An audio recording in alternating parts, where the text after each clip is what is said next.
La France a pris un très mauvais coup hier soir.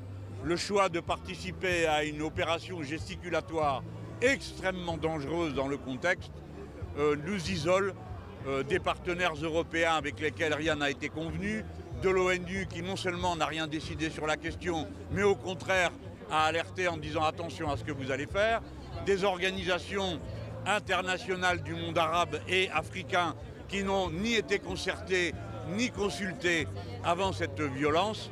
Tout ça est très dangereux et isole la France pour rien. Nous nous retrouvons dans une toute petite coalition avec M. Erdogan, M. Trump, Mme May, c'est-à-dire les anglo-saxons et les pires de ceux qui peuvent être présents dans cette zone. C'est une riposte à quoi? Le président de la République dit qu'il a des preuves que les armes chimiques ont été utilisées par le gouvernement Assad. Ben, il ne lui reste plus qu'à les présenter. On nous a déjà fait le coup, il faudrait quand même s'en rappeler. Je me rappelle des armes de destruction massive qu'on devait trouver en Irak.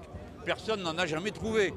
Et de la même manière, on a baptisé rebelles des bandes d'islamistes armés en Syrie et en Irak, dans un méli-mélo tel qu'à un endroit on les bombardait d'un côté et à l'autre de l'autre. Non, il faut sortir de ce jeu dangereux, de cette escalade et de ces prétextes qui rendent la situation encore plus difficile à comprendre. Si vous ne nommez pas vos ennemis, si vous ne dites pas qui c'est précisément et pourquoi, tout devient inextricable. Et enfin, j'ai envie de rappeler qu'une des raisons pour lesquelles on a fondé la République en France, c'est que le peuple en avait assez des guerres que le monarque déclenchait et qui coûtaient affreusement cher au pays en vie humaine et en moyens matériels. Eh bien, c'est un furieux retour en arrière que nous sommes en train de vivre en ce moment, avec des guerres déclenchées par un monarque présidentiel qui ne rend compte à personne et qui convoque le Parlement plusieurs jours après sans qu'il puisse voter sur l'opportunité des opérations.